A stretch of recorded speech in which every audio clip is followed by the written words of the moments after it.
Hey guys, welcome back to another live stream of Piercing with Scott. Thanks for joining. We already have a bunch of people here in the chat, so this is going to be exciting. Again, my name is Scott Wilkinson. I've been a professional body piercer since 1994, and I'm answering all your questions, or doing my best to answer all your questions. So make sure to give me a nice little question in the chat here, and we'll do our best to get to them in the order as best we can. Now, behind the screen here, you can't see him, but we also have Jared. He's reading all the questions to us. Say hi, Jared. Hi, everybody. Cool. So, yeah, I think we're about ready to get started here. I do want to say right away, make sure to subscribe if you haven't subscribed already. And again, thanks for joining us. Jared, let's go with the first question. Okay, so we have a question from Virginia in chat. First things first, wants to know if you have plugs in your ears and you remove them, will the holes ever close up or do they always require a surgical repair? And love your information. Greetings from Virginia. Excellent. Thank you. Thank you, Virginia. Now, the thing is, it's all about how you stretch your ears. First of all, if you're really going fast and you're ripping and tearing your way through the stretching process, they're probably not going to close up to the same extent that they would if they were done properly. Now, as far as this goes, you want to go one size per month and a half to 2 months, and a proper stretch really shouldn't hurt. And the thing is you can go all the way up to probably about a 0, maybe a double 0. That's what I tell people is the point of no return. Past that, they'll still shrink up quite a bit, but they won't look as normal. So if you want to go all the way up to a 0 gauge from a normal piercing, it's probably going to take you about a year. And the other thing is, like, when you're shrinking them up, you can't keep putting wearing jewelry in there. Because that's just going to keep the hole open. You're going to have to take it out and completely leave it out to let it completely close. But yes, you can go all the way up to about a 0 or double 0 and go back to normal if you stretch properly. Great question. Thank you very much. All right. Mads says that they've had their navel pierced many times before, but every time their skin just rejects it. Are there some piercings that some people's skin just rejects, or can you suggest something that maybe she hasn't tried? Okay. If it has rejected, that means the tissue that was pierced is weaker than its initial normal tissue. They say that scar tissue is only about 80% as strong as the normal skin. So if it rejected out once, the chance of it rejecting out again is higher and higher and higher each time you do this. If you wanted to get this done, you're going to have a good solid ridge, and you might want to think about moving it over off to the side, maybe a lower, something different where it's not going through that scar tissue. But if it continually rejects, there's a problem somewhere, whether it's your anatomy, whether it's the clothes you're wearing, maybe you're just the right height to lean up against the counter where it keeps that irritation on there too. So it's really tough. I would have to see what the appropriate anatomy would be for you to get pierced. There are other piercings. Some piercings reject, some don't. I mean, any of them are prone to rejecting except for some of the cartilage ones, like a nostril or a helix. So navels, eyebrows, nipples can reject. Okay. Emily got a bridge piercing 8 months ago, but still has bumps on both sides. Cleans it well, applies emu oil. Is there anything more that can be done? I would be curious to know of the jewelry that you're wearing. Is it a higher quality piece of jewelry, or is it too long? Because when we first start these piercings, we have to give room for swelling. Once swelling goes down, definitely downsize. If it's too long and it's moving back and forth, it will get irritated and agitated once in a while. So if it's too long, downsize. If it's a low quality barbell, change to a high quality and just continue. Some of mine have taken up to a year to completely stop being irritated and stop with the crusties and so forth. Related question. Someone wants to know crusties on the bridge piercing. What's the method to remove them? How do you recommend actually getting those off? Okay. You're going to want to use a wound wash spray, which is sterile saline solution inside a can. What you're going to do is you're going to go right up to your eyes or right up to your bridge, close your eyes because you don't want to spray it in there, and spray on there. Now, once that solution has been sitting on there maybe about a minute or a couple minutes, the crusties should be super, super soft, kind of a slimy kind of a feeling. And you're going to want to take a paper towel or a clean piece of gauze and just wipe those off there. Don't use Q-tips or cotton balls because the cotton can actually stick in there, get pulled inside, and cause more problems. Generally, a paper towel or gauze works much better. And again, they should wipe off. If you go and do it and you still have crusties on there, repeat the process and start it over again. So, all right. Ash is planning to get dahlia piercings next month, but they're also getting their tongue split in December. Should they wait until after the split due to the swelling, or do you think it'd be okay to have simultaneous dahlia and a split tongue, or would the swellings interfere with each other? The swelling really shouldn't interfere with each other. The only thing I would say is your immune system would be weakened or a little bit to heal the piercing up. If you just got your dahlias pierced, they should be close to getting healed towards the time you're getting your tongue split. But if you're still healing, that means a longer healing process on those once you get a split and a longer healing on your tongue piercing. So, and then the other thing I would ask is, are you healing any other piercings on top of that or tattoos? Stuff to consider. If you know you're getting a heavy mod like that done, sometimes multivitamins and upping your immune system might be a good idea. All right. Another question about removing the crusties from a septum piercing. Got it about 4 weeks ago, but they're finding a hard time to get those crusties off. And they seem like they're too hard and actually hurts when they try to get the crusties off. Would you say that this is, again, probably not just getting them wet first, like soaking them with the wound wash spray? Make sure you soak it long enough. Patience is the key. Sometimes if you need to, you can take that gauze or paper towel while you're in the shower in the hot steam. After maybe like 5 or 10 minutes, sometimes you can get in there and actually clean those off in there as well. The soaking and softening of the crusties is the key. I fully understand. When those get pulled inside, they really, really hurt. So that's another reason why for septum piercings, if you can actually tuck it up during the healing process, they can't get pulled inside because it stays stationary and they generally heal a little bit nicer, in my opinion. So spray them, try to find a way to soak them. Now, when I say soak, don't necessarily do the sea salt water soaks like you're going to hear so many people doing. Just a normal water, because if you use the wrong salt or you mix it too strong or not strong enough, it can cause more issues. So just a normal water, just kind of maybe soak it in the shower, or just be patient and use that wound wash spray and let it soak long enough. All right. Question. They know it was a mistake, but they got their helix pierced with a gun 2 months ago. Still hurts bad. For sure. What do we do? By the way, they love you. Thank you. All right. Piercings can still heal with a gun. I don't condone it. It's not a clean way to go. And when the piercing is done with a gun, a lot of times it kind of spider webs and shatters the cartilage. So it's doing a larger surface area of damage, basically. So it's going to take a little bit longer to heal. But even with a needle, sometimes a cartilage piercing is going to take 4 to 6 months minimum. So even with a needle, it still could be sore too. So make sure you're doing the proper aftercare, the wound wash spray, like I say, clean pillowcases, don't touch or play with it. Make sure you have the room for swelling. That would be my biggest concern is a lot of times the piercing studs are one size fits all and your skin can grow over the top. So if you're not, or you don't have room for swelling, you might need to look at getting a longer bar in there. But it still can heal. Just keep your eye on it. All right. Audrey has a question. And hi, Audrey. She said hi to me. You know, answer back. All right. So she did her lobes herself and they're a bit crooked. It's been healing for 1.5 years. Mm-hmm. If she stretches them, is it going to be obvious that they're crooked or will that even things out? It depends on how far you're talking about stretching and how crooked they actually are. Because when we initially do the piercings, I try to go from the cheek and measure out and from the bottom of the lobe up. Now, if they're really far off, it might really accentuate that you have a lot more skin on this side than another side. But at the same time, how many people have ever said that your piercings look crooked? Generally, it's only us who are wearing the piercings and your piercer. So it's up to you. If they're off far enough, take it off and start over. Here's an interesting one. What is your opinion on the Piercing Bible? It's quite an old book, and isn't some of the information in there outdated now? I don't think so. I think most of it is pretty still up to date. It's general health and safety. We keep taking this industry further and further. Like, how clean can we be? How good can it get? And I think we've reached a point where everything is so clean that we're almost like beating a dead horse now. So it's still up to date. It's old information, but it's true. We're still here. This industry is still surviving. If it didn't work, we wouldn't be here. All those years where we're using steel, all the weird aftercares, we still healed and we still are thriving. It's just we're making our industry a little bit better.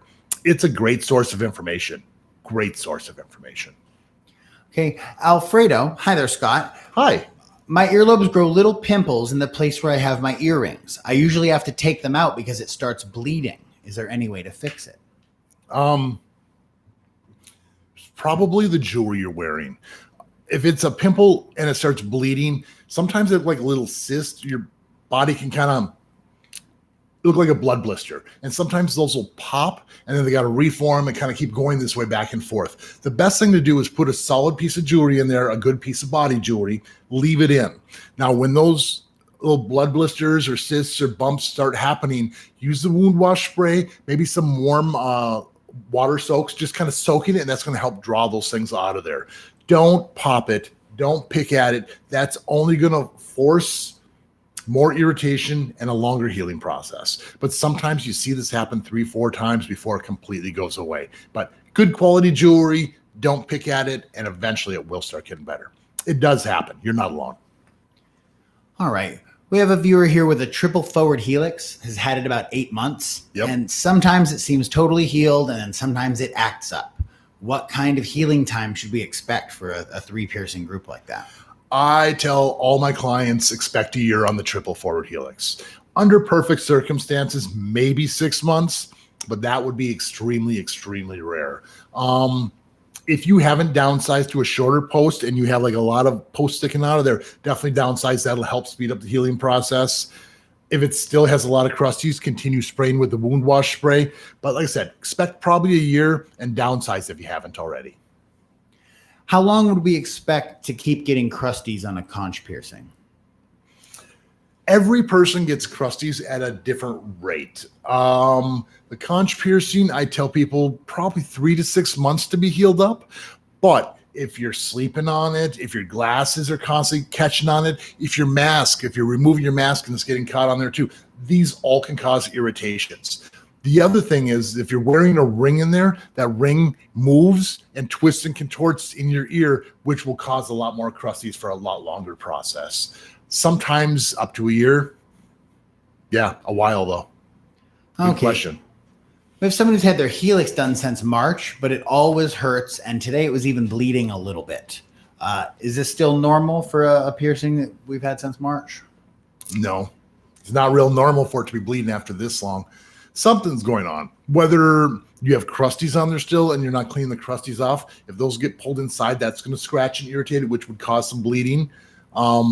If the post is too long and it's twisting and it's migrating, that can kind of create weak spots and bumps, which can cause a little bleeding irritation.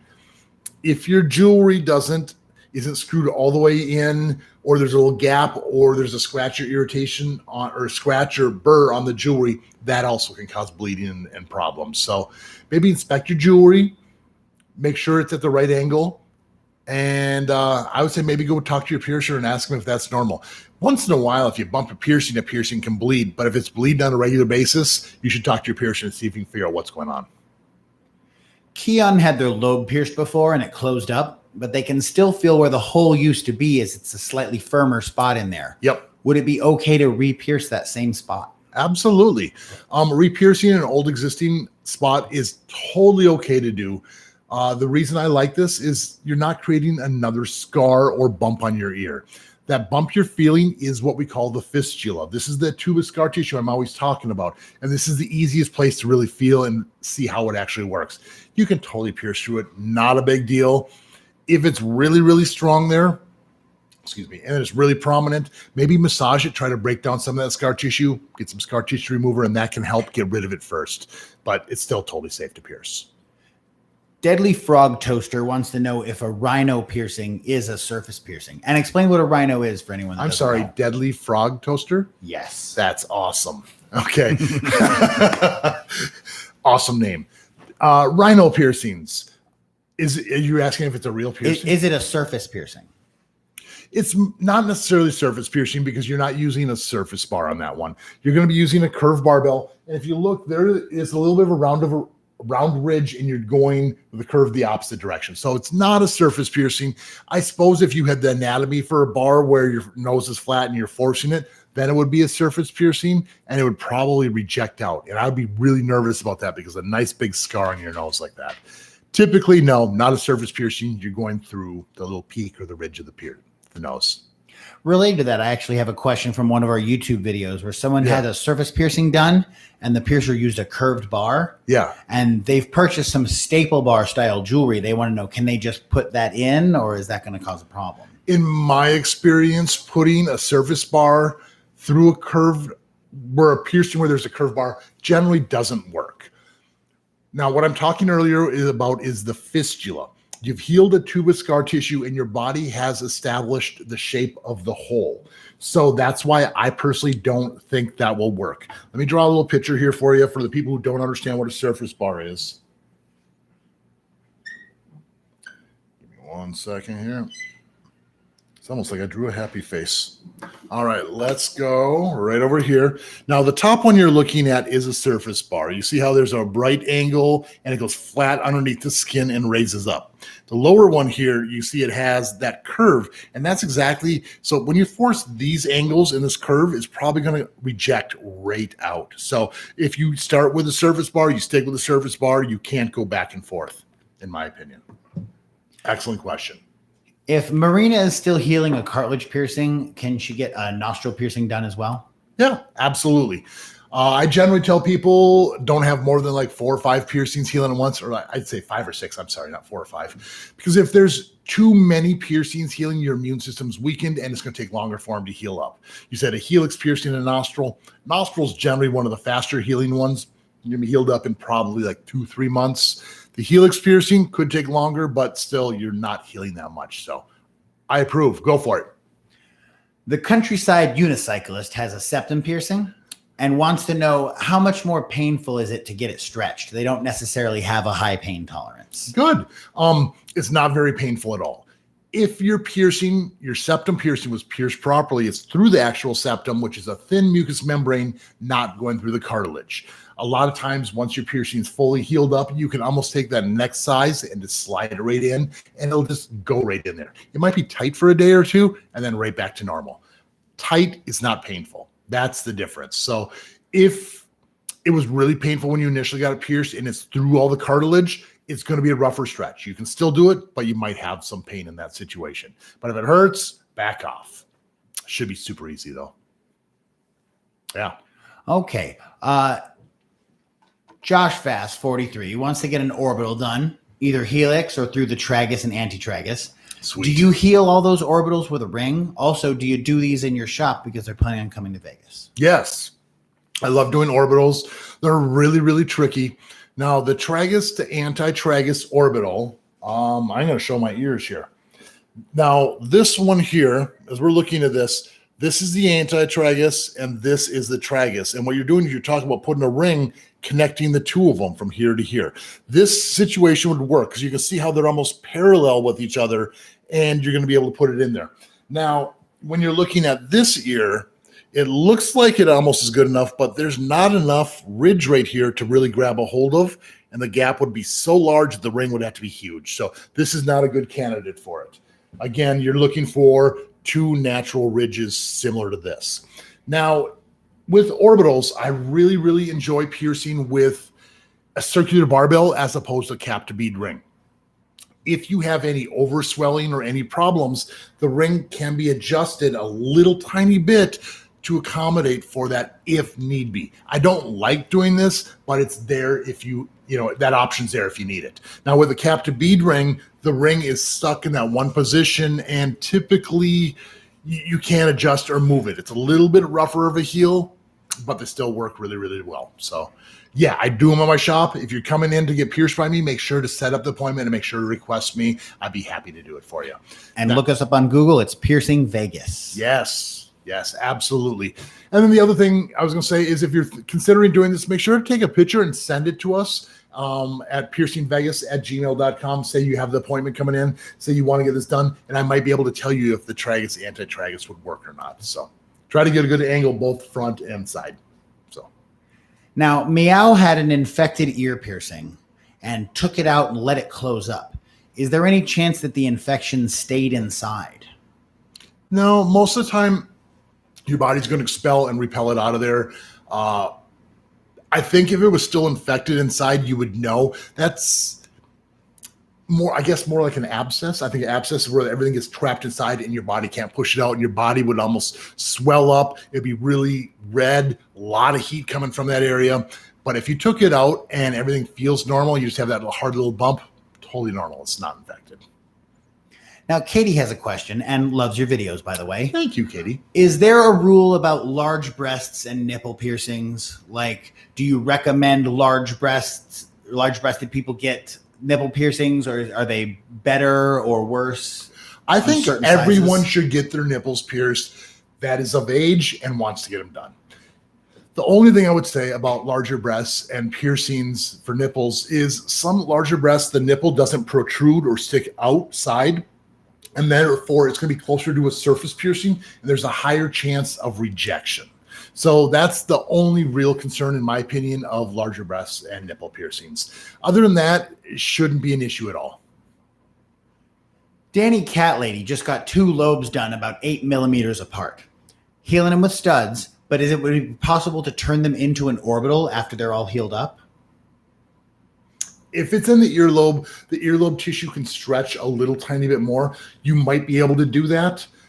As I was saying earlier, with a circular barbell with the 2 beads, you could adjust it a little tiny bit better if you needed to make it fit in there. Generally, orbitals need to be perfectly angled and fit exactly right. Jewelry only comes in certain sizes, and you can't force jewelry to fit into an orbital. It has to be kind of set up for it. You might get lucky, but it's hard to say until you actually try. 8 millimeters apart. If you had really thin earlobes, possible. Yeah. Okay, I got my nostril piercing, and for some reason recently it's been slightly bleeding every day with a little bump near it. What do I do to get rid of the bleeding and the bump? Bumps happen on nostrils, the notorious nostril bump. Chances are you probably caught it on a towel, rag, loofah, or even like taking your shirt off. You know, the littlest irritation can cause a bump to happen. The big thing is don't irritate it. Easier said than done. But all you can really do at this point is do your wound wash spray, generally once a day, twice if it's really crusty, and just do your best to gently wipe off crusties. That's all you can do, and be patient. Now, if you have a ring in your nose, a hoop is going to spin and rotate and cause that bump to constantly get bigger and stay there a long, long time. If you have a ring, maybe change to the stud. But patience is the key on these bumps. Now, sometimes if you had the bump a long time and you can't really get it, find the source of the problem, whether it's chemicals are getting in there from shampoos, conditioners, makeup. If you're constantly touching and playing with it, you got to stop doing that. And a high quality piece of jewelry is really, really important. And last resort is you could always use emu oil, because that can calm down a really upset piercing. But if you don't get rid of the source of the problem, the bump will keep coming back. Zindir has a current lip piercing and wants to get another one right next to it so that they got the spider bites thing going. Mm-hmm. Now, they are currently wearing a ring in the lip piercing. Do they have to change that into a stud for the next one? Like, would they be able to get the spider bites? Would they swap back to the ring? Do you recommend the new piercing be done with a stud, even though they currently have a ring?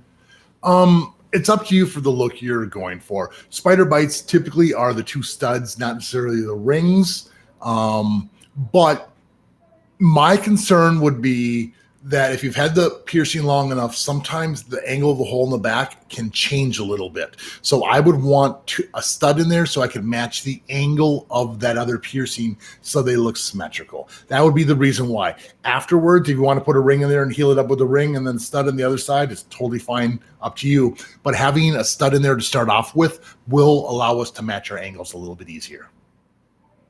Does that answer the question? Yes. Yeah. So Charlotte has had a lot of piercings in the last 3 months. We've had a triple forward helix, a double conch, lip, tongue, lip, and nipple. So that like 9 by my count. Yeah, that's quite a bit. Would you recommend waiting a few months before getting the rook done? 100%. I might even wait a little bit longer than a few months. Make sure your piercings are well healed up.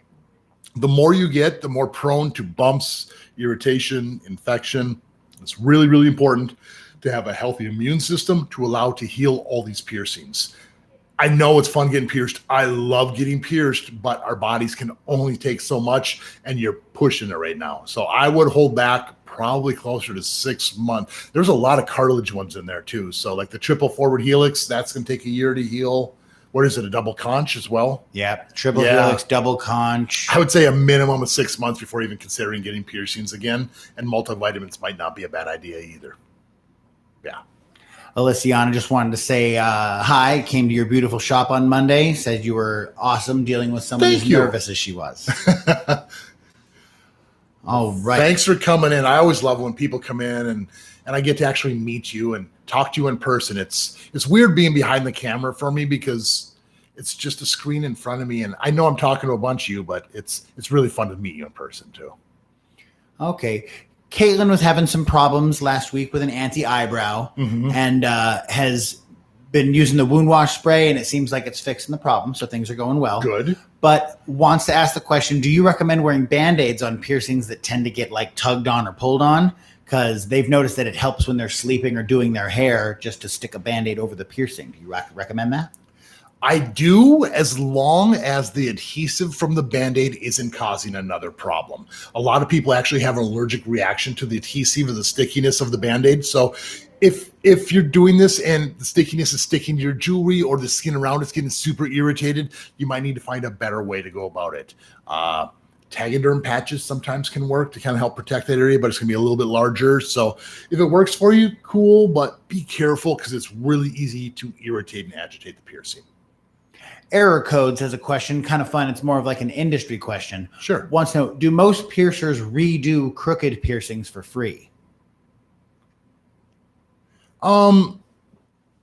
I think for the most part, most piercers are going to stand by their work. If they do a crooked piercing, they should redo it for free. That is on them. I, as a piercer, never blame the person getting pierced for a crooked piercing. Some say, oh, he flinched, he moved, this is my fault. No, it's the piercer's fault. Secure the situation, and we should take the blame for that. So, yeah, I think most piercers should redo a piercing for free. Now, the only exception is sometimes if you have a piercing and you have it for several months, if you're sleeping on it, piercings can reject. They can migrate and go crooked. So if you've had a piercing for several months and it started crooked, it started straight and then migrated crooked, no, then I think you should repay for that actual piercing. As long as it's straight initially, we should redo it only if it's initially crooked. Yeah.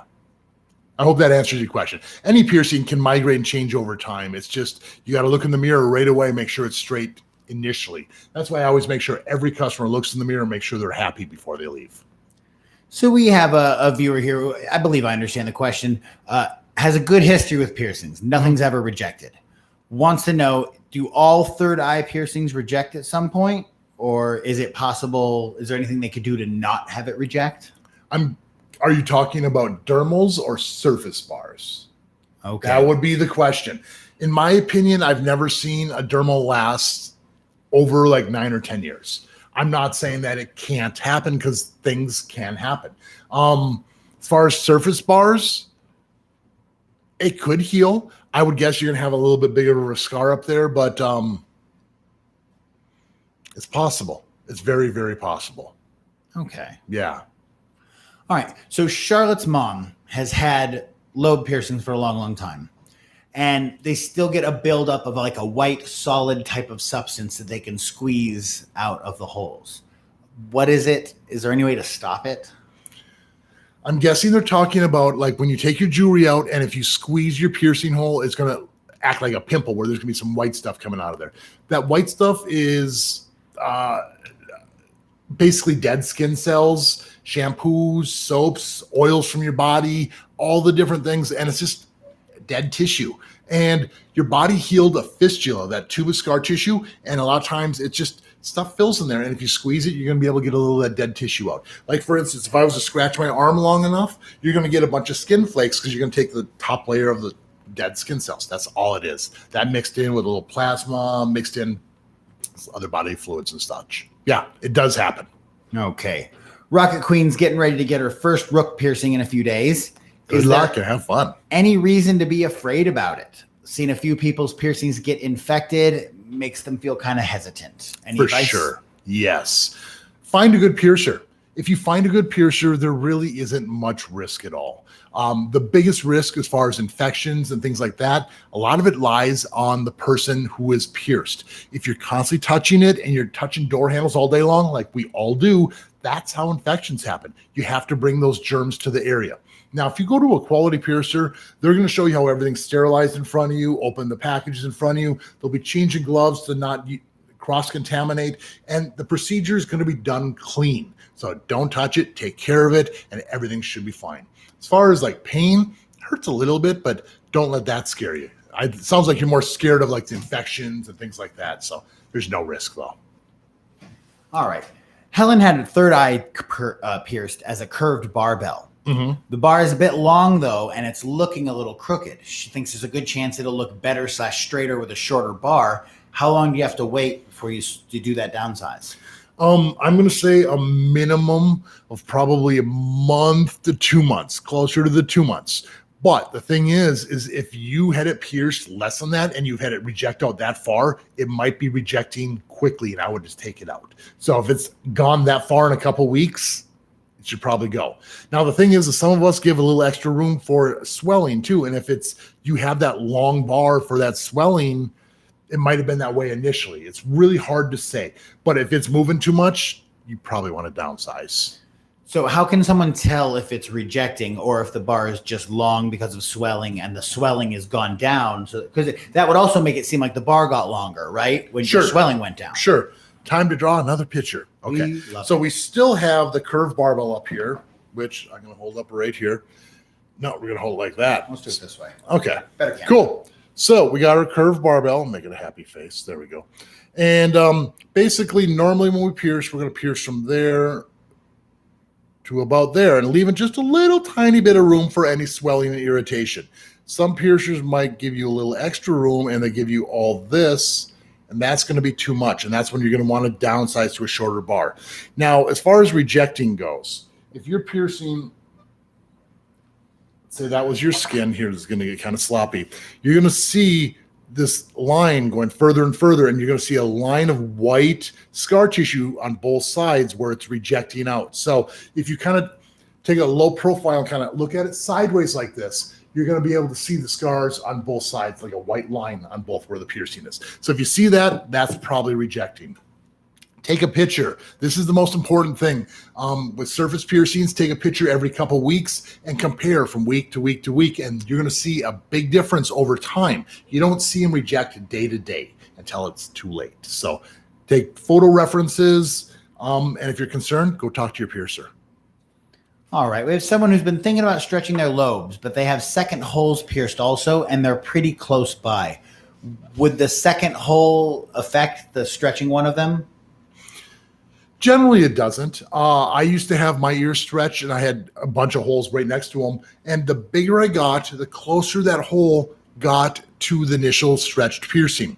Now, over time, that second piercing almost started stretching on its own and getting longer until it eventually just broke and became part of the other piercing. I had little tiny skin tags on there, but it really didn't affect much. It gave just a little tiny bit of room, but not too much. So that would be the only thing, is if you stretch far enough, you can stretch into another hole. Okay. But yeah, it won't affect the stretching. So Ava had a nipple ring and it migrated to the surface. So I believe that's basically rejected. Took it out. The piercer says he'll do it again for free. Is it worth getting repierced, or is there a pretty high chance of it just happening again? It depends on how fast it happened. If you got it pierced and rejected within a month or two, it's probably going to reject right out again.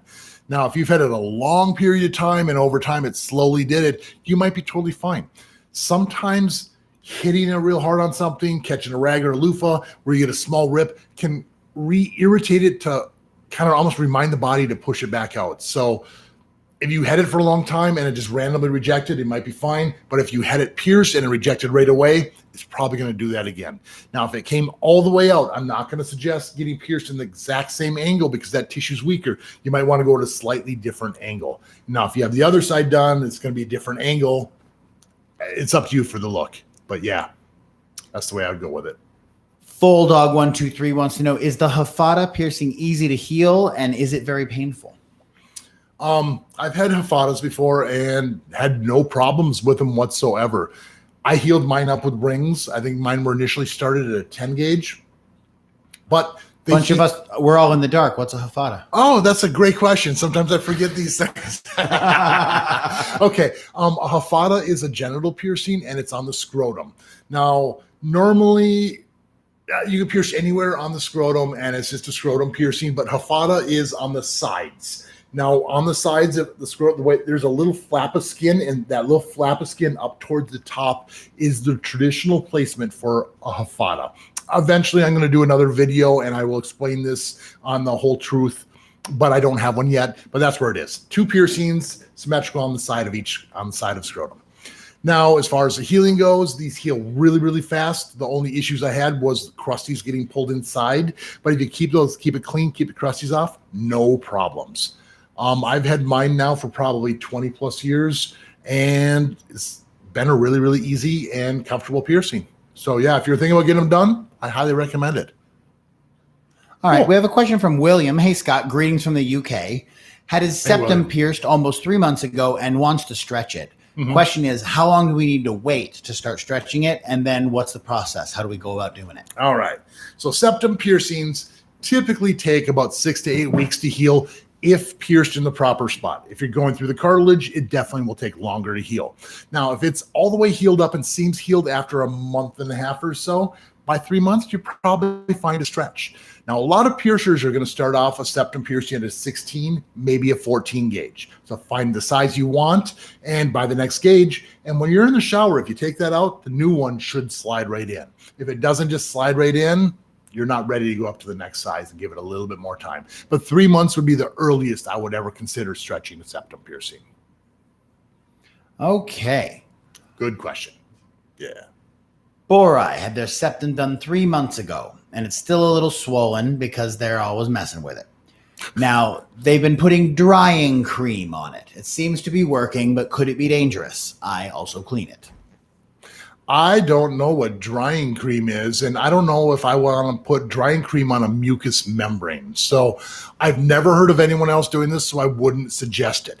Now, what I would suggest is you stop messing with it. That's the easiest. Like, this piercing can be healed up in a month if you can just leave it be. So if you have a circular barbell, maybe tuck it up and leave it up so you don't even play with it. I hope you're cleaning with the wound wash spray and not putting anything else on there. Drying cream, I would suggest staying away from it. I don't know what it is, but typically your body heals piercings up. And if you're having problems, it's because you're messing with it. So stop messing with it and stick to just the wound wash. That's your best bet. Okay, we have a 1.5-year-old helix. Okay. It was pierced straight, but now it's drifted and it's kind of at an angle. Is it going to heal this way? Is there anything that can be done about that? It's probably going to heal that way. I have used no-pull silicone discs before. I don't have them here right now, but they look like a little clear lifesaver. And sometimes you can put that on the back, and that's going to pull your jewelry a little bit tighter. And because it has a larger disc, it kind of pulls it a little bit more straight. Leave that on there for maybe a month or so, maybe a little bit longer. I've been still kind of experimenting with these. And if you downsize to that shorter post, that might be able to pull it straight. If you put a ring in there, or if you've been wearing a ring and it migrated because of that, it's probably kind of stuck in that position. But if it has a stud in there and the stud's too long, that's the reason why it twisted. So try that no-pull disc. They actually seem to work really well. I've had really good luck with them. All right. If you were with their conch pierced, it was pierced with a curved barbell, and after 6 weeks, it just kept getting caught on things and twisting a lot, which they felt like was slowing the healing. Yes. Change it to a straight, short barbell. Good idea? You said it's how long? 6 weeks. 6 weeks. I would say give it another couple weeks. 2 months would be the earliest I would really want to change any cartilage piercing. But you're right. If that curve is constantly twisting, it's going to irritate it. Now, your piercing, the swelling should have gone down, and a straight bar in there will probably irritate it for a couple days, but overall probably make it feel much, much more comfortable. So yeah, I would switch in a couple weeks. All right. So we have Alexandra got a helix 1 month ago, wants to get another just below it. Should they wait until the first one's healed? Can they just go ahead and get the other right now? It doesn't necessarily have to be fully healed to get it repierced. My thing is I like to make sure to match my angles and make sure everything looks good when it's healed. If it's only a month old, chances are it's still swollen. Use your camera phone. Take a picture of both your ears. I know the other side's not pierced. Well, maybe it is, but if that side isn't swollen because there's no piercing there, you can compare the two. If it's really swollen, it might change the angles and the overall outcome of the piercing. So wait till the swelling's gone down, and then you should be finding it pierced. All right. Bridget has a potentially controversial question. Oh, here we go. Can a piercer be a good piercer without being APP certified? And how do you know that you're going to go to a good piercer before you've already like signed and paid them and all that stuff? You know what I mean? Because you were saying like I should watch for glove changes but at this point, if I've already paid, it's a little late to figure out that this guy's terrible. So how do I know a piercer is good? And can I just go by APP certification? Is that a guarantee? No, the APP is not a guarantee they're a good piercer.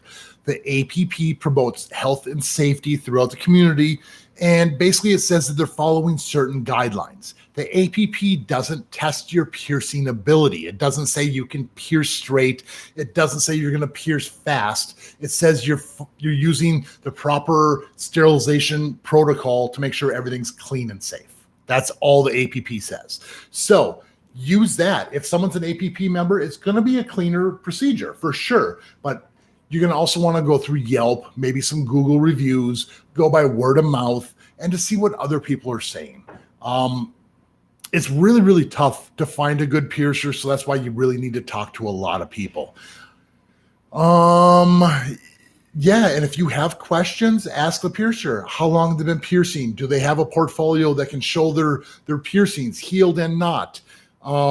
Take a look at the quality of the jewelry. Like ask them what companies they're using. Do you use externally threaded? Do you prefer steel, titanium? There's a lot of variables, but you're right. It is really, really tough as a new person into piercing, knowing what the best is. Yelp, Google, the people generally speak for the masses, and it's generally true. You're going to have some bad reviews here and there, even on the best shops. It does happen, but look at the overall numbers. That's going to be your best bet. Excellent. So Addie is debating on getting a triangle piercing. Mm-hmm. So how long is the healing time, and how long do you actually have to refrain from sexual activity? Okay, let's start off with a triangle piercing is a female genital piercing that is just below the clit shaft, basically. So it's kind of a deep piercing, and it's a very anatomy dependent piercing. So not everyone can get this. This piercing is going to be a little bit of a longer healing piercing as far as the female genital piercings go. Probably 3 to 6 months is the average healing time. As far as abstaining from sexual activity, you have to listen to your body. I'm going to say several months probably to start off with, probably a month and a half to 2 months. But if it hurts, you still have a lot of crusties and the crusties are getting pulled inside, it's not going to be comfortable and you need to abstain a little bit longer. So every person's different. Everyone's anatomy, size, shape varies completely differently, and it depends on the person. So yeah, a couple months, I would say. Kelly has a Madonna and a Monroe, and they're having a problem with the skin growing over it. They're wearing 10 millimeter length bars. Okay. Now, some of you may not know what a Madonna is, but on one side of the lip is a Monroe, the other side is a Madonna. This used to be a lot more prominent, like the names back in the 90s, but now everyone just calls them Monroes. If you have both sides, that's also known as angel kisses or angel bites. So that's kind of what that's going on there. As far as like the jewelry being too tight and you're wearing 10 millimeter, that's a pretty long one. I'm wondering if the piercing's done at the right thickness or if you just have naturally thicker lips. I mean, not the right thickness, but the right angle. If the piercings are done way too long, you're going the long way through the lip, that's not going to look right when it's all healed up. And the gems are going to point straight up. You generally want these piercings perpendicular to the skin, so they're kind of pointing straight in. So if you have gems on there, I would say look at the angle where the gems are pointing towards. If it's the wrong angle, I would say get them repierced. Otherwise, find a piercer who has the right size bars. The disc is going to go a little bit into your lip in the back. That's totally normal. But if you have to pop it out or dig it out too much, get longer bars. Viewer Zach V says, Scott, what are your thoughts on hook suspensions? I want to do one. What's up, Zach? Hook suspensions, they are different for every person. Some people like them, some people don't. I had a suspension done back in the day, a while ago, 20 plus years ago. And I didn't have a very good experience, but it could have been the day. I didn't have enough sleep. I didn't have the right food. I wasn't prepared for it.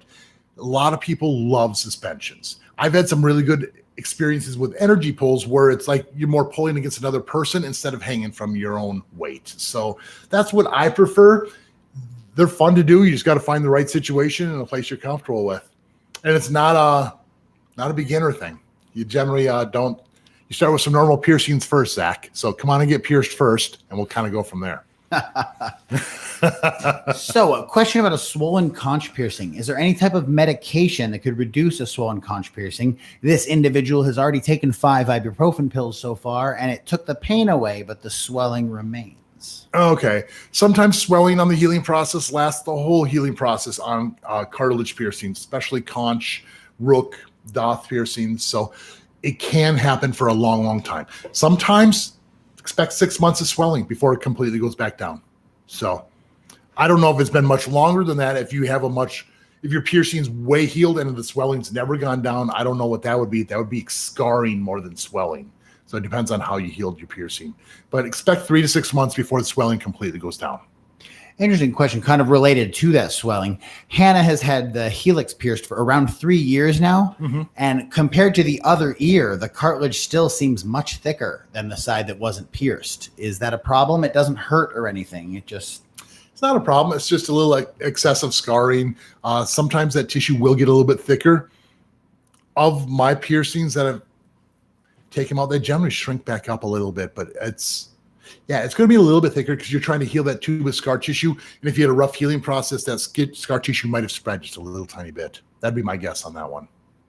This one's more of like an aesthetic question, but Cool Snoopy has several moles on their face, and they want to know if a nostril piercing is likely to draw attention away from them or maybe draw more attention to them. It depends on the moles. If your moles stick out, then it's probably going to bring more attention to the mole. But if it's flat against your face, the gem and everything's going to stick out further and will take that attention from it. That's what I found. I had a customer recently that had a larger mole on the lower part of her nose, and we did the piercing in front of it, and it actually hit it pretty well. She was thinking about going behind it to try to get it to stand out, but I thought that would have more accentuated because like you could see something hiding behind it. So it depends on whether it sticks out or whether it's flat. And the placement's everything. Play around with dots. Definitely play around with dots, move them back and forth, and you will be able to see whether it accentuates or takes away from. Is it possible to stretch multiple earlobe piercings in the same lobe? Could you? Yes. I wish I had that picture up. I had this one guy who had a like 1/2 inch, 7/16 double zero and a 0, and he had 4 conch piercings, and we made them all orbitals. It was really, really cool looking. But yeah, you can stretch them up. If you look things up on Google, you'll find all different ways to go about it. Some people do like the sending where it gets bigger to real small. I've seen large groups of all the same size. There's a lot of different options. I've seen stacked piercings that were stretched as well. So yeah, you totally can do it. It will change the shape of your ear though. Ed has bumps on his scrotum ladder. There's 6 rings, 10 gauge, 5/8 rings, and apparently the bumps are an issue. Is there anything specifically you'd recommend there? Maybe change to the barbells. Wait, scrotum rings or frenum? Scrotum ladder. Scrotum ladder. I don't know. Depends on how old they are. I'm guessing what he's saying is like the scrotum that hangs down probably has a stack of rings going across there. And sometimes you're going to see little bumps on there. If they're all done at the same time, it might be a longer healing process. If you have crusties still on your jewelry and it's spinning back and forth, those crusties are going to get pulled inside, causing that bump. I had some bumps on my hafada piercings for probably 6 months before they completely went away and healed up. So I don't know. If he says it's causing problems, it's probably still in the healing process, and just continue cleaning them. Sometimes if they're still irritated and it's well into the healing process, try that emu oil. That might calm them down enough to finish up the healing process. Always an Angel wants to know if you have any suggestions or thoughts on a scoop piercing for the tongue. Yeah, I'm not a fan at all. Scoop piercing is going to be basically like a side-to-side or front-to-back with a curved barbell. Some people will use surface bars thinking they're going to work better, but they don't. Chances are most of these are going to reject right out, and you're just going to kill a lot of those taste buds on the top side of your tongue. With the curved barbell, with the beads resting differently, those beads are more likely to come unthreaded, eating your jewelry. If you eat your jewelry, you can bite down and chip your teeth. I'm just not a fan of this one at all. I won't even perform it personally. So what's your favorite piercing that you no longer have, that you have retired? I would say my septum piercing is my favorite piercing. I still technically have it. I mean, I can put something in there, but with my nose plugs, the septum jewelry pushes on the plugs. It makes everything sit funny and it doesn't work well. I had my septum up to a 0. No, I had it up to a 2 gauge. I had it up to a 0 at one point, but I downsized to the 2. And I probably wore a 2 gauge for probably 20 plus years. I loved having my septum pierced, but I'm more in love with my nostrils now. So it's semi-retired. Semi, for now. Yeah, might come back. So how long is too long for a conch piercing to stay swollen? Too long for a conch piercing to stay swollen. Probably 6 months. Anything beyond that, something else is going on. It's being irritated. You're sleeping on it. It's something else is causing a problem if it's staying swollen for much longer than 6 months.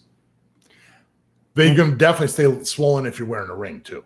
That's a factor. I'm assuming you're wearing a bar there. If you have a ring in there, could be up to a year before they're back to normal. Year plus. Wow. Yeah. So stretching a helix, tell me about that. Is that a thing people do? And how long should it take to heal? These kinds of questions. Stretching cartilage. Glad you brought that up because that's going to be a new series we're going to go over. I'm going to go a whole bunch of stretching all the individual piercings. So stay tuned for those. Those videos are coming. But anyway, stretching cartilage is tough to do. Now, when we're talking stretching earlobe, your skin is real soft, real pliable, and it naturally stretches where it doesn't really hurt. Now, cartilage piercings, when we get the next size in there, and sometimes like earlobe piercings, say 6 to 8 weeks between each stretch, cartilage, I'm going to say several months, probably 3 to 6 months between each stretch. When I stretched my cartilage, they stayed sore for a long, long time, to the point where it's weeks, where even just a yawn, I could feel movement to my nose or my ears, and it would get real sore. So when you see someone with stretched cartilage, it's respected. It's impressive. It's not an easy thing to do. Some people will pierce at a large size right away. Some people can stretch up to that size too. But it hurts several weeks at a time or several months at a time before each size. Vera asks, is it normal for a 2-month-old septum piercing to itch like crazy? Not necessarily normal. Is it if it's a new recent thing, something happened where it got extra irritated? Maybe you changed your jewelry and you put a different type of metal in there. You could have an allergy to that. Could be just straight up allergies, changes of seasons too. Normal, not real normal. If it's itchy directly on there, I would look into it, whether you changed your jewelry, changed aftercare, something like that. Anissa got a nose piercing 3 weeks ago, and there's a small raised skin-colored bump. Went to their piercer, and she said clean it as normal, but now it's been 2 weeks with no change. Mm-hmm. What do you think? Piercing bumps happen on nostrils all the time. It doesn't take much to irritate a bump. Sometimes catching a towel, a shirt, a rag, loofah, sponge, all these things get caught, and just that little irritation causes that barrier scar tissue to happen. Now, over time, if it doesn't get irritated, that bump is going to go away. Over time, sometimes it's a couple weeks, sometimes it's a month or two before it completely goes away. But again, be patient, clean it like normal with the wound wash spray. Don't put any other chemicals on there. A lot of people are going to tell you use tea tree oil and peroxide and different ointments. Those will cause problems. That's more irritation, and those are not meant to go inside your body. So wound wash spray once a day and leave it be. If the bump's there, I'm guessing it's still healing, so continue doing that. If your piercing is fully healed up and you got the bump, you caught it on something, then you might want to use the emu oil. Just put a small dab of emu oil on there, can really calm it and ease up any of that irritation. Chris wants to know if it's normal to experience discharge after getting a nipple piercing, and how long into the healing process does it take before that discharge would stop? All right. Nipple piercings are different than most other piercings as far as the discharge goes. Crusties happen to everyone. Sometimes even oral piercings, you don't know they're there, we're kind of eating them. But nipple piercings Sometimes you're going to last a year. I've seen them last over 2 years before the crusties completely finish up. It's going to get less and less and less over time, but crusties happen for a long time. Nipple piercings are notorious for lasting longer than almost all the rest. Totally normal, though. They'll be healed in probably 3 to 6 months, but crusties last forever. Now, Bridget got her nipples pierced a few weeks ago, and her piercer told her that since the nipples are naturally flat/inverted, that gives her only an 80% chance of them healing correctly. Do you agree with that? And is there anything she can do to increase that chance? Keep your eye on them. We were talking about rejecting piercings earlier. Use your camera phone, maybe take a picture every couple weeks and kind of compare them. If it seems like the bar's getting longer or the tissue's changing, you might want to talk to your piercer. What they're talking about is a piercing that's going to reject. Now, you're looking for a natural ridge. For instance, when we're looking at this here, this is a natural ridge and a straight bar is going to go through there and it's not going to reject out.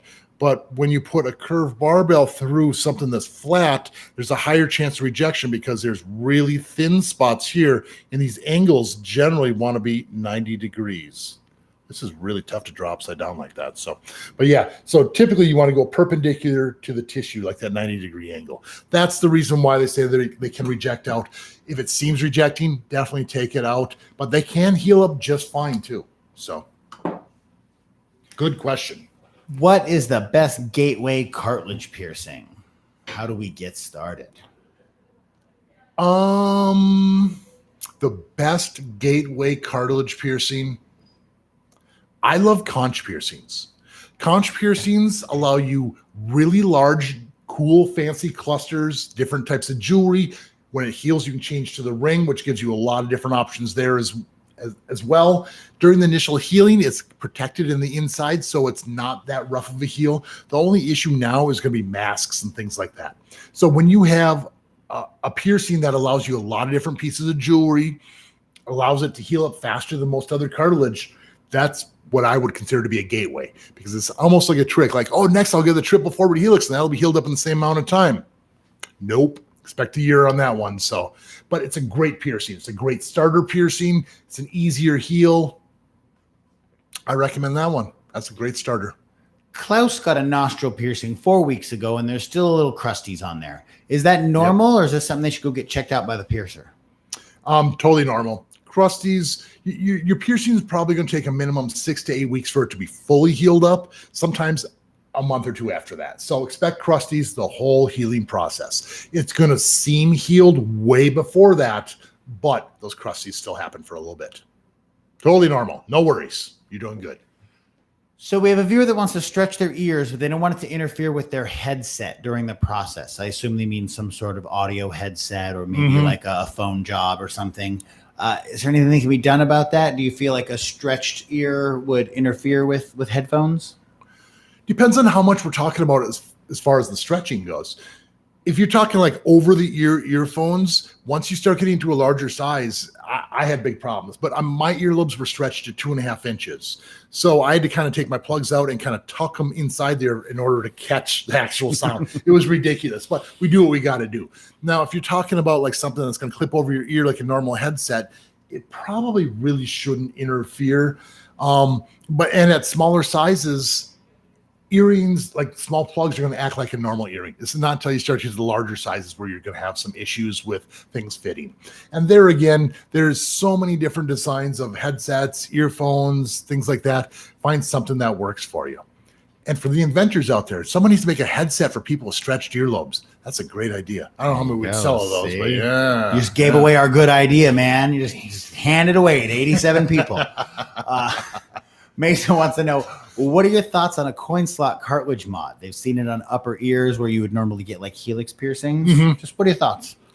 It's a really cool piercing, or mod, I should say, because it's not done with a piercing needle. A coin slot is, let me show you the ear here. So like instead of having just a normal helix piercing where it's just straight through like this, they're going to take a scalpel and almost make an incision down this way. So it looks like the hole is long.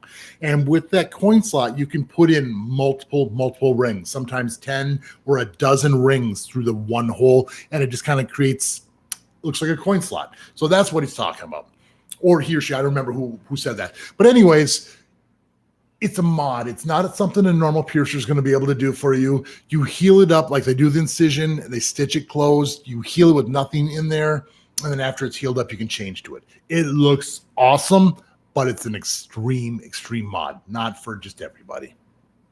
All right. Not a piercing question, but what's your favorite tattoo?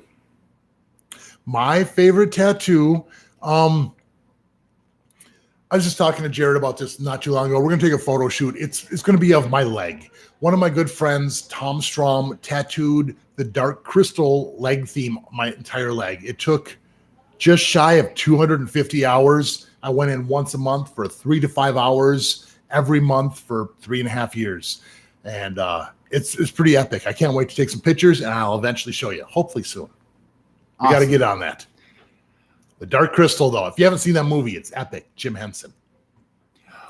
When getting a nostril piercing, should it be a ring or a stud? And what kind of stud if you had to have one? For nostril piercings, I only offer piercing with the stud. I won't pierce with the ring. Back in the day, my customers would come in and say, like, I won't get it unless I can get a ring, and I would offer it to them. But those people had nothing but problems, 6-month healing process, huge bumps, but we're always trying to talk about getting rid of, so I don't even offer that. I will only offer a stud. Now, there's 2 different types of studs. There's the threadless or push pin style, which is basically, let me draw another picture here. You have a tiny little labret, comes up, and then the gem on top has a pin with a small bend, like so. So this part is inside your nose, and then the gem or the ball pushes and it clicks in. Now, the other option would be a nostril screw, where it looks similar to one of these, where you have the ball or the gem that comes down and then a 90-degree angle where it does a little twist. Now, if you're getting the nostril screw, I suggest you having a piercer bend it to fit your nose. They can buy them pre-bent, but it's like buying a pair of pants that are one size fits all. You might be able to get it on, but it's not going to fit good and comfortably. For these to work properly, they need to be bent to fit your nose specifically. Now, most people are switching over to the threadless, that push pin style. They're super nice. They're not going to be hanging out. Everyone's going to tell you have a metal booger hanging out of your nose. The only issue I would say is with the threadless style, they're really tough to change yourself. You might need to go to a piercer to have it changed. With the nostril screw, you're able to change them yourself. And then the other thing I was going to say is some people will use something called the nostril L, which is basically just a pin, just like this. It's straight 90-degree angle. These always hang out. They notorious for falling out of the nose. They don't work that well. So get the nostril screw. Works much better. All right, we have a couple of questions about rings. One, sure. How long should we wait to switch to a ring in the lip? And how big should that ring be? Okay. When you get your lip pierced, everyone has a different size lip, and it depends on where you're actually piercing it. If you're doing the center of your lip, the center of your lip is much thicker than the outside edge of your lip. So the center is going to have a larger diameter. Now, what you're going to need to do is you measure from the hole to the top of the lip, and that's going to tell you the diameter size of the jewelry you need to get. A lot of people are going to wear 3/8 of an inch, 7/16, sometimes even larger. Now, on the side of the lip, typically it's going to be a little smaller. A lot of people are going to wear 5/16, maybe a 9/32. These are probably strange number to some people, but if you go to your piercer, they'll know what you're talking about. And the other thing you need to keep in mind is it's not only the height of your lip, but the thickness of your lip. If your lip is thicker than it is tall, you have to accommodate for the thickness as well. So hopefully your piercer accommodated the room so you can have a nice, snug, tight ring around your lip. And as far as waiting to change to the ring, once it's healed, probably 3 months would be my guess, would be the earliest you should change to a ring comfortably. Caitlin wants to know what your thoughts are on a high nostril. Worth it? Yeah. There's definitely more factors involved. High nostril piercings, like when I'm adjusting my mask, if I'm pinching, if you pinch up on high nostrils, it pokes up on the inside of your nose and it's uncomfortable. Anyone who has high nostrils can attest to this. So if you're getting bumped in the nose and whatnot up there, not comfortable at all. If you're not getting hit in the nose, you're really good at ducking, go for it. Yeah, it's also really awkward having tools that far up your nose to actually do the piercing. The piercing itself is a little painful. I just didn't like the tools. So another question about rings, this time in the nose. Okay. How do they decide the right size for the nose rings? They have a double nostril on the same side and wear rings in both. How is the size of the ring determined? Okay. For a nostril piercing, like the skin is like perpendicular.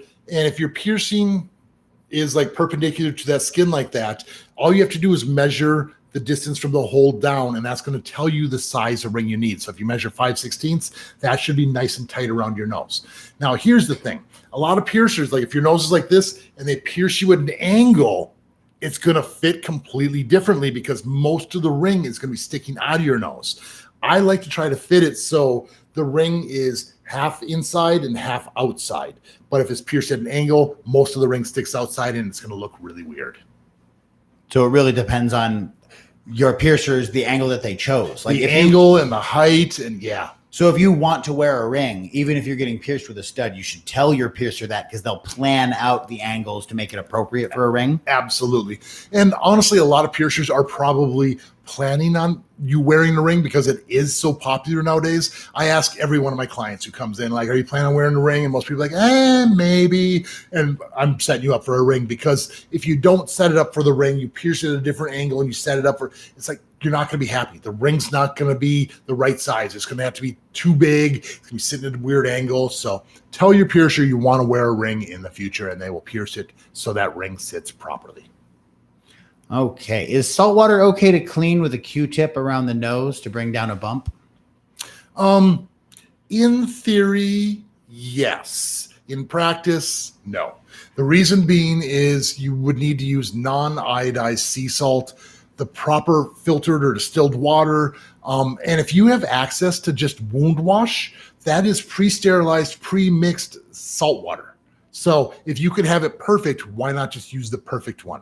Too much salt, not enough salt, improper waters will cause more problems. And what I mean by that is like too much salt mixed in there is going to cause the skin cells to almost implode on themselves, causing excessive scar tissue and excessive growth. And it just, it's going to be a problem. So it has to be exact. So just buy the pre-mixed wound wash spray. Is there such thing as too many piercings to get at once? And does it slow the healing process to have a whole bunch going at once? Yes, absolutely. I don't like to have more than 5 or 6 piercings healing on a person at one time.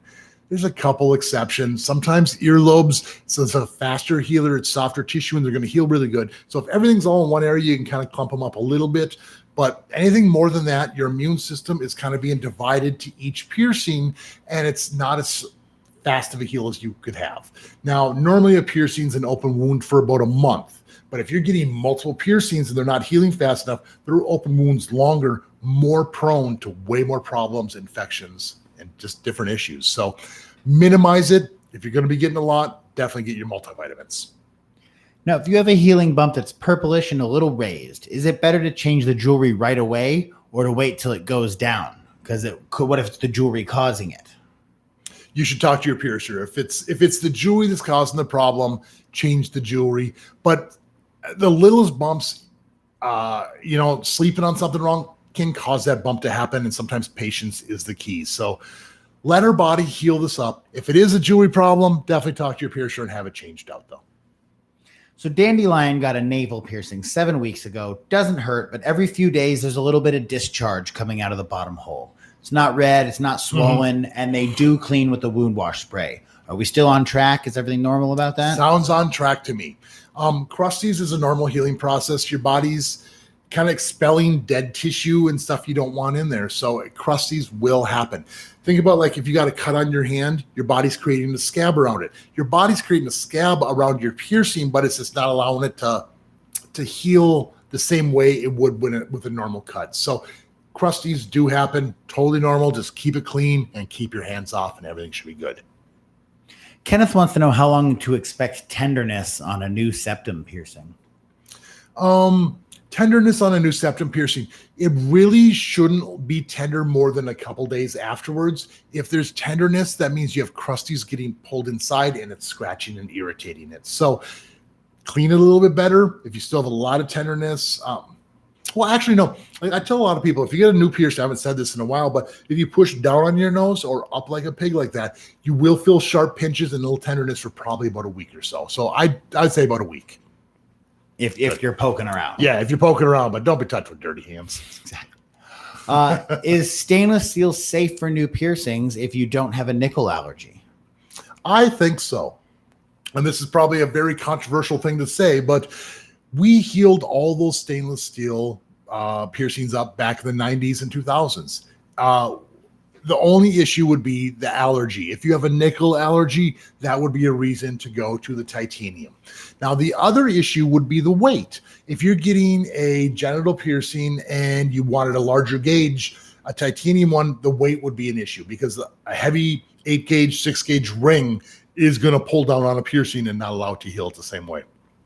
Other than that, if you get an implant grade 316L surgical stainless steel with a high enough polish, shouldn't be an issue. I mean, yeah, they implanted them in people's bodies for how long? For years and years and years. Surgical stainless steel. The reason we go with the titanium is just the possibility of the allergies, which people do have. But if you don't have the allergy, it's not a problem. It's no big deal. But you also lose the option of coloring or anodizing all the steel because you can't color the steel. You can only anodize or color titanium or the niobium. Very interesting. Yeah. So is it okay to get a Medusa piercing with a smiley piercing, or will they interfere with one another? It depends on your anatomy. It depends on the length of your upper lip and how high up that web goes. If your smiley piercing is hanging way down and your lip isn't real tall, it's probably going to get caught in there. You could still heal this up just fine. I might suggest doing a circular barbell in the smiley so that way the labret isn't getting caught inside the actual ring. I actually had my tongue pierced and my tongue web at the same time, and my tongue web had a capped bead ring in there. And once in a while, I would literally get tongue-tied where the barbell would get stuck inside there, and I had to fish it out of there. I can't imagine it being the same with a smiley and a Medusa, but it's a possibility. So it depends on anatomy and the jewelry you're actually wearing. Interesting question here. Here you go. What does your stretched nose piercing look like without the plug? Is it all floppy like an earlobe? No, I don't think I'm going to take it out and show you here because I don't know if that's right or not. Maybe in the future, but it stays pretty round. You can see it looks like almost like raw tissue, a little red, but I've had it for so long. It's like it holds its shape. It's not like an earlobe where it starts shrinking up and kind of looking like a cat's butt or whatever, but it keeps its whole. But you can see directly into my nose, and some people don't like seeing that. I don't know. We'll have to take a poll and see if people want to see directly into your nose. The first official poll. Do you want to see in my nose? So wrong. Steve Wood wants to know how to know when his PA is ready to stretch. And what's a PA, since some of us don't know?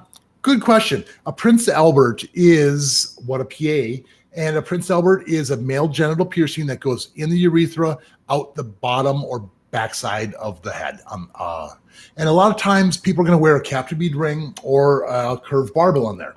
If you're wearing jewelry in there and if you pull on the jewelry a little bit, you're going to see like a little gap where the skin should be not as tight around the jewelry. So if it seems like you pull down on the ring a little bit, don't pull and hurt yourself. But if it seems like there's the gap there, the next jewelry size should fall right into place.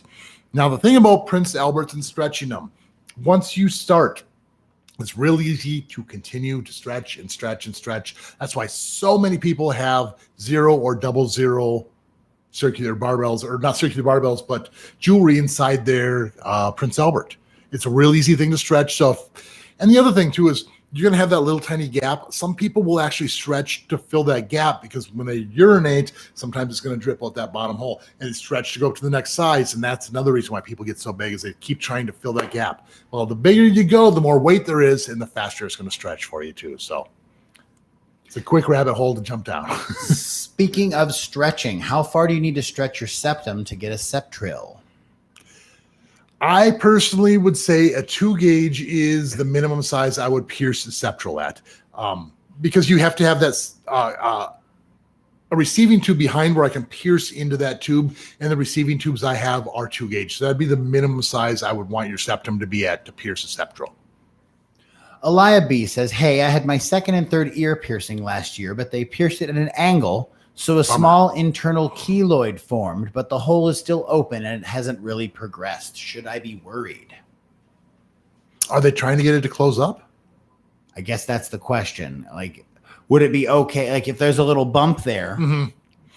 I would get Mederma or some sort of scar tissue remover. You can buy this at almost any pharmacy. And that's what you're feeling on the inside is that the remnants of that fistula, like that tube of scar tissue. That's why it's not closing up for you. Mederma or the scar tissue remover will break that down and hopefully get you back to normal to where it will close up and you can actually get it repierced. That's going to be your best bet. Question here. How long should we be getting crusties on an eyebrow piercing? It's been 2 months or so. They want to know what is the mixing ratio for salt water, and they just feel like it's not healing. They don't know whether they should be taking it out or not. Is 2 months too early to be worrying about this kind of stuff? No, it still is technically in the healing process. This one's going to take probably 3 to 4 months to be completely done before the crusties are mostly gone. And even for my eyebrow piercings, I still get crusties once in a while. It does happen for a while. Now, as far as the right saltwater mixture goes, I highly, highly, highly suggest using the wound wash spray and not the saltwater mixture. Where can I get something like that? Any pharmacy. A lot of piercers are going to have a version of it too. But if you go into the pharmacy in the first aid section, it's wound wash. It's made for like cuts and scrapes on your body, and it comes in 2 forms. It comes in like a fine mist or a full stream. And if you can find the fine mist, those work much better than the full stream does. Spray directly on your piercing, inside and out of your piercing, and then use a paper towel to wipe off crusties. If you're using your salt water, it has to be mixed exactly right. It has to be the right salt, and it's not as clean as the wound wash. So just go get the wound wash spray at the pharmacy, spend $7, $10 on it, and do it the right way. That's the better option. Slug wants to know what your thoughts are on how safe a regular tongue piercing is. They want to get one eventually, but they're actually pretty scared of gingivitis and oral health problems. Should they be worried about a tongue piercing? Right. Is a tongue piercing going to cause oral health problems? Probably. Over time, it will cause problems. The reason being is we're talking, we're eating, those beads are going to come loose. It's so easy to play with it. You can bite down and chip your teeth. I don't think the gingivitis and things like that are going to be the biggest concern. It's biting down and chipping and damaging your teeth. So if you're worried about your teeth, a tongue piercing is not going to be your best option. Now, if you get it pierced and you downsize to the smallest possible bar where it's not causing, you can't play with it, you're not going to have that gum erosion, tooth enamel erosion, or any of those problems. The concern is biting down and chipping your teeth, especially if those beads come loose and it's just floating around with your food. Gets you by surprise. It's always a concern with a tongue piercing. So Shaky is getting his nostril done for his 50th birthday, and he wants a hoop. He understands he needs to get the stud first. That's fine. But what about a D stud? What is a D stud, and does it work? I don't have any experience with a D stud inside a nostril piercing. I've seen D rings for nipple piercings, and what we're talking about is something like this. Instead of a ring where it goes all the way up and above, it actually has a flat part and then comes down and pinches on the beads. So it acts like a capped bead ring, but in theory, it's not going to move around. But the thing is this angle here is kind of harsh around a new piercing. And the other thing is normally the nostril piercing is only going to be that thick, and you need to accommodate the room to go all the way around it. So the bar still can move back and forth. So personally, a regular stud will heal much better than the D-ring will. Good question. I haven't been asked that one before. Twisted Gummy Bear got a tongue piercing about 12 days ago, and it's very swollen. They're trying everything they can do to get the swelling to go down, but it just won't go down, and the bar length is 3/4 of an inch. So are there any tongue swelling reduction techniques that you can share? I'm going to ask you what your aftercare is. If there is alcohol in your mouthwash, if you're using straight up the strong Listerine, that's the way mine went. Mine was swollen for 2 solid weeks because I was using a really, really harsh mouthwash. So ibuprofen, Aleve, Advil to get the swelling down. cold things, popsicles, ice cream, ice water. Just really focus on it for a couple days. And then also an alcohol-free mouthwash. We use Biotin here at Piercing Vegas. It seems to work really well. I also like Act, the one where you can squeeze it. It has a little dispenser top on there. Just make sure it's alcohol-free. The other thing is I don't know what your diet's like. If you're eating a lot of real hot, spicy foods, chips and salsa, you're asking for problems, and that's going to cause a lot more swelling as well. The other thing is if you're playing with it all the time, it's not going to go down either. So you need to baby your tongue. I hope this answers your question, but if I had to guess, I'm guessing you're using too harsh of a mouthwash. Is it hard to wear sunglasses if you have a bridge piercing? We're going to go back to that in just a second. The other thing I was going to say about the tongue piercing is if you drank alcohol, I've seen people rip and bruise piercings, which will cause excessive swelling and a lot longer healing process too. So no drinking alcohol either. So not the alcohol. So you're saying that being drunk causes them to not take care of it properly. Because it numbs your mouth and you don't realize the damage. Like, look, it doesn't even hurt until the next morning, and then and the following days after that too. So yeah, if you were drinking, you could have done a lot of damage and not even known you've done it. So sorry to absolutely. That's important to super important. That could be something people don't realize is a factor. Yeah. Okay. Bridge piercing and sunglasses. Okay. I really have to search for the right sunglasses. Sometimes the ones with the little pads, so they're not resting right up against the middle of your bridge, will work for you. If you have a new bridge piercing, you probably have a longer bar, and it's going to be really tough to find glasses that work with that extra long bar. So downsize, and you're just going to have to experiment.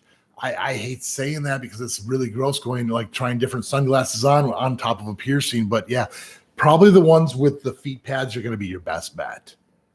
It's not easy. Find the ones that work. Is it okay to wear fake earrings on newly pierced ears? Fake earrings, I'm guessing you're saying not body jewelry. Here's the issue. A lot of people have allergies to metal because they're wearing improper metals in new piercings. The fake jewelry you're talking about is going to be introducing the nickel and all these other metals into your bloodstream, increasing the risk of you getting allergies and not being able to wear good jewelry in the future as well.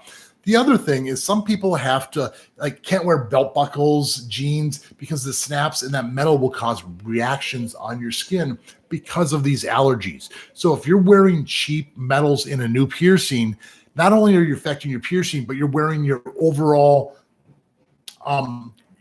your whole life. You're not going to be able to wear certain metals, certain necklaces. You're going to have to really be aware of these things. So wear proper metals in initial piercings. It's super, super important. Which piercing was the hardest for you to heal? For Bo, they got lots of piercings, but actually their nostril was the hardest to heal, so believe it or not. Okay. Sometimes things like that happen. Sometimes the most simple of piercings can be the most complicated. For me, my most complicated heal was probably one of my most complicated piercings, and those were my lobes. A lobe is not just a normal like side lip piercing, but they go all the way down. So they shot like if you look at the bottom of my lip, like where the gums meet the lip, that's where the bead rests. And the reason I had a problem is my beads were sinking into the skin every morning, and I had to pop them out, and it was painful every single morning. The amount of crusties. The bar I wore was 1.5 inch bar, and I needed all that length. So that's just way too much tissue and scar tissue, and it was a rough heal. I would do it again if I had the right jewelry, but I don't have the right jewelry. A little bit of good advice from Mesa, who on conch piercings and headphones, please uses the bone conduction headphones, the kind that actually just push against your temples or your bones and put the. I've never heard of those before. No. Yeah. Okay, so they don't even cover your ears. No, they work by touching your skull. Thank you very much. That is a great tip, and I'm totally going to look into those because that's something I want to start recommending. Very cool. See, even I learned stuff on here. This is great. That's why we all come together, right? Yeah. For the sharing of knowledge. Yeah. So Alexander's thinking about getting a Jacob's ladder piercing. Sure. Are all the piercings done at once, or do you split it up over time? Okay. A Jacob's ladder piercing is another male genital piercing, and that is a frenum piercing, and that is just the skin on the underside of the penis. Now, when you're talking a ladder, you're talking multiple piercings. This piercing heals really, really fast as far as genital piercings go. And if you're not healing any other piercings, I would suggest just healing a bunch at once. Depends on how many you're talking about for your ladder. Are you talking like a 2 or 3 step ladder? Are you talking a 6-step ladder? Are you talking a 10-step ladder? What's part of Alexander's question? He wants to know, how do you know how many you can get? Now, when I do frenum piercings or ladder piercings like this, I'm doing a 10 gauge barbell, and the length is going to kind of vary depending on your anatomy, but I can generally fit 5 or 6 pretty easily in some people. I have fit tighter together up to like 10 or 12 before too. So it really depends on your anatomy and how close you want those things to be together. When I had my initial ladder, my beads were actually touching, which caused a little bit of clanging when you walk. So that might be a factor too, is like how close they are. You might hear some sounds. So probably more information than you wanted, but there you go. People need to know. So some piercings make sounds. Yeah. Hannah Roberts had helix done a week ago, and there's some dried blood around it. They want to keep the area clean, and they've tried rinsing the ear in the shower, but the blood's still there. What's the advice for proper cleaning? You mean they can't get rid of the blood? I think they probably just don't know to use a wound wash spray. Yeah, okay. Yeah, that's going to be the best thing. Just what Jared said. Do the wound wash spray directly on there. Let it sit probably a couple minutes, and any of the dried crusties should be so soft where a paper towel rolled up into a nice tight point will just wipe those crusties right off there for you, and that should get it off there. If you really have to scrub, soak it longer. Katrina got a nostril piercing about a week ago, and they used one of those L-shaped pieces of jewelry you were talking about, and it just keeps coming most of the way out. Is there any suggestions? Does she need different jewelry or? Unfortunately, we don't want to be changing the jewelry right now. The only time I ever change the jewelry is if the bead's getting sucked into the nose and it's causing excessive problems. You can't be digging it out every single day. If it's just too long and it's moving around, all you can do is do your best to tuck it up there with clean hands, of course. Keep cleaning it. And after maybe about a month, if it seems healed up enough, then you could possibly change to a different stud. It'd be more comfortable for you. Or at least I tell my customers, when you have a nostril screw or the L, have it readjusted and tightened after a month. Typically, you've healed up that fistula enough to where you can change it out without causing problems. But if it's still red or irritated, I will make you wait a little bit longer. So clean it properly. Jet wants to know, what are some of the methods that you use to minimize pain or relax while you're getting your piercing? They have only had their ears pierced, and they're kind of scared for other ones. Gotcha. I've said this in a lot of my videos about surrendering to the experience. This is extremely difficult to do, and it's almost embarrassing. It took me like 5 or 6 piercings before I learned to breathe properly. But that's what surrendering to the experience is. It's going to happen. Worrying about it isn't going to make it better. So when you lay down there, find a piercer you trust in them wholeheartedly. When they say take your deep breath or however they do their method, just listen to them and they will guide you all the way through it. The less you move, the more relaxed you are, the faster the piercing is going to go, which I'm sure is something you want, and it will be less painful. Think about it. The more tensed up we are, the more tough our muscles are and everything, and you're focused on that one spot. Focus on your breathing and relax, find a good piercer, and you'll be golden. You'll be golden. Surrender to the experience. It's tough to do, easy to say.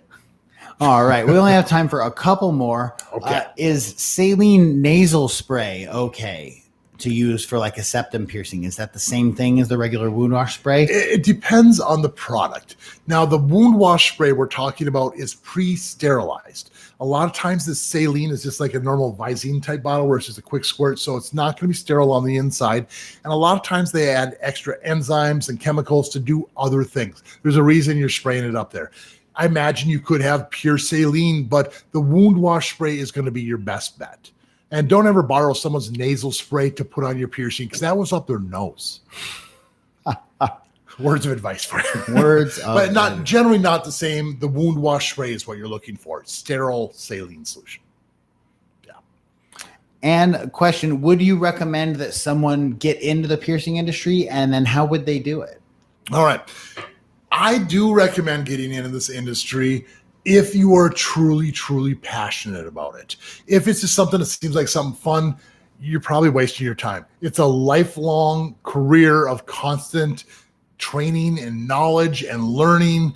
But at the same time, I get to make people happy every single day. They come in scared, they leave with a huge smile on their face. I'm making the world a prettier place. I'm not saving lives. I'm just making it a better, prettier place. If that's something you like doing and something you want to do, I highly encourage it.